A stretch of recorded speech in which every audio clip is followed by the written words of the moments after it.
BlizzCon 2021 is in the books, and today I want to talk about everything we need to know about Overwatch 2. Very excited about this one. Let's get into that episode right now. Ladies and gentlemen, welcome to Assemble. I am Matt. Thank you so much for joining us. Happy weekend and happy post BlizzCon 2021. Overwatch 2. We got a ton of new details. We don't have a release date. It doesn't look like it's coming in 2021, but we do have a plethora, a wide range, if you will, of details surrounding the entire game, from everything from PvP news to the actual campaign that is built into the game. If you are new to the show, do me a favor, if you can, subscribe to the channel, hit that notification bell, ding dong, how you doing? That kind of thing. It's very early over here, by the way, so Matt's a little cookie. Now we got tons of images, we've got tons of video capture, and got a lot of graphics going on today. So Matt, in editing, you have fun.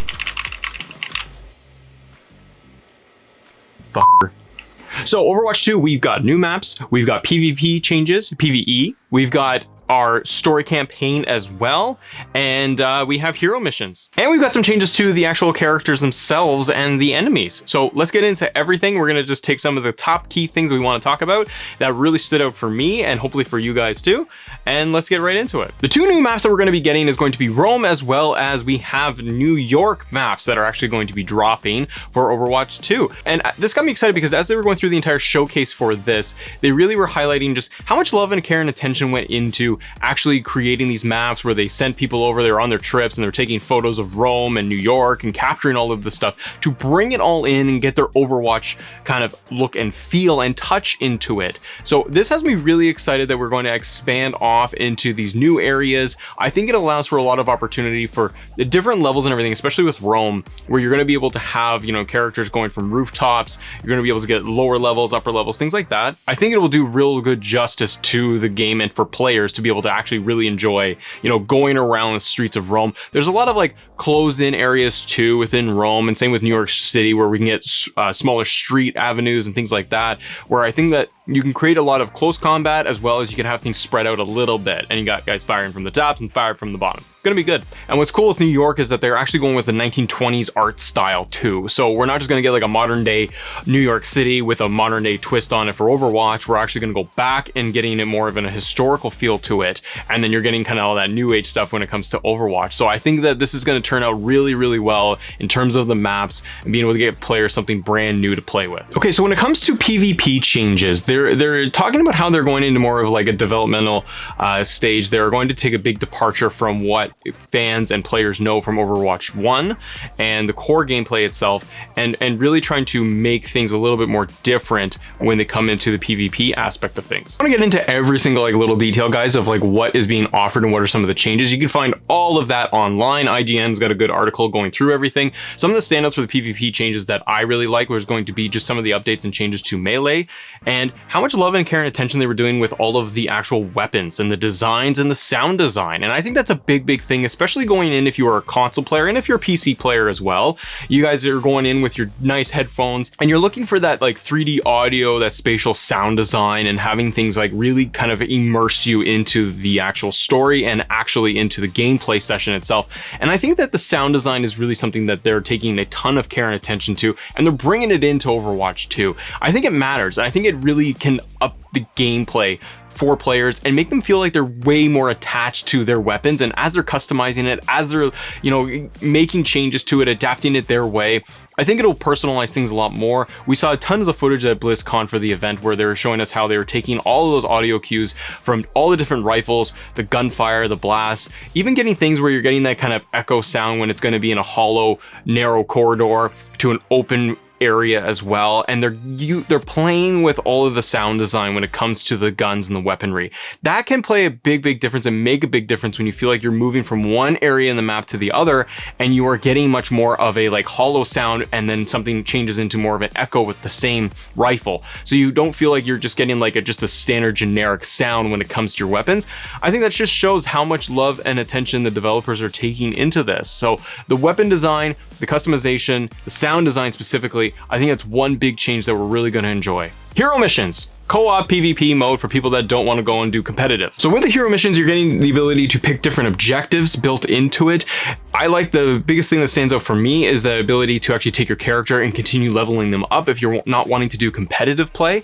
And I can go into the hero missions and do these specific objectives, and they are trying to flush this thing out so that there is tons and tons of stuff to do. And that has me excited personally to be able to go in and not always have to go into a competitive match, where I can feel like I can go into these hero missions and maybe I want to just kind of crack off some of these objectives midway through, and it will help build up my character along the way, so I don't feel like I'm gonna have to grind it out in competitive mode and get my ass handed to me, frankly. So we're getting some details as well as to what some of the objectives are going to be. So we have Gather and Return, Wall of Death, which is great, Scavenger Hunt, and Kill Quest. Those last ones have not been given any details yet, so we'll probably find out over the coming year as to what they're going to look like for the objectives. But it means that they're putting more care and attention into these hero missions to make it a little bit more diverse, give players a little bit more options, and being able to beef up their characters. The last thing I'll say about this though that has me interested is that they have the dynamic weather changes. So if you're gonna go play in like a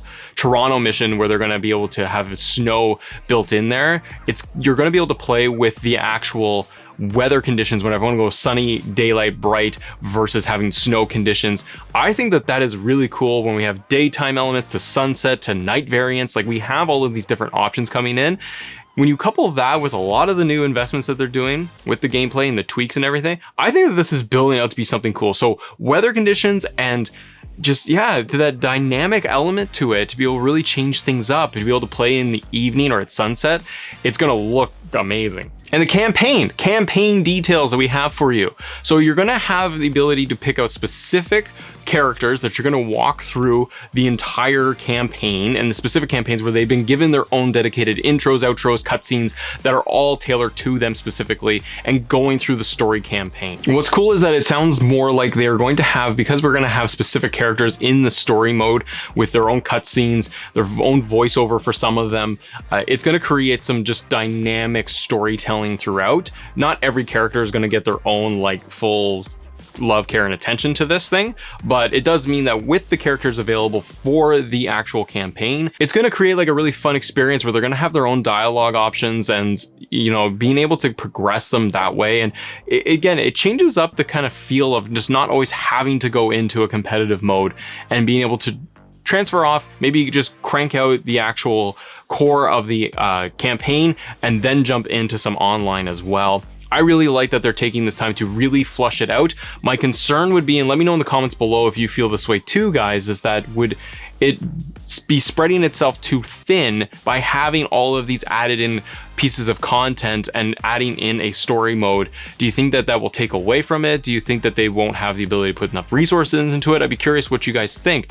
For me, I think that they'll be fine. I think that they will put so much love and care and attention to it that they can to maximize this thing. And to me, it feels like I kind of compare it to Mortal Kombat in terms of their story, or, you know, being able to have just kind of like a really well done cutscene, like movie quality experience going through what is a pretty standard kind of core gameplay of like going through fights like all the way along in Mortal Kombat, versus that of Overwatch, maybe going through something similar where you're going to go and hit these specific maps and these objectives that you're going to play in competitive mode and be able to bring it all in to a nice, tight, cohesive story. And I think it'll turn out really well. With the skill trees, there are multiple tiers that actually are within each of them. So like you're going to have like 7 tiers, it seems, that are going to go down through if you're going to be a rifleman or a vigilante, for example, and like it's going to actually build out even further. So it's giving developers a lot more to play with when it comes to actually, you know, the player progression, the hero progression on this thing.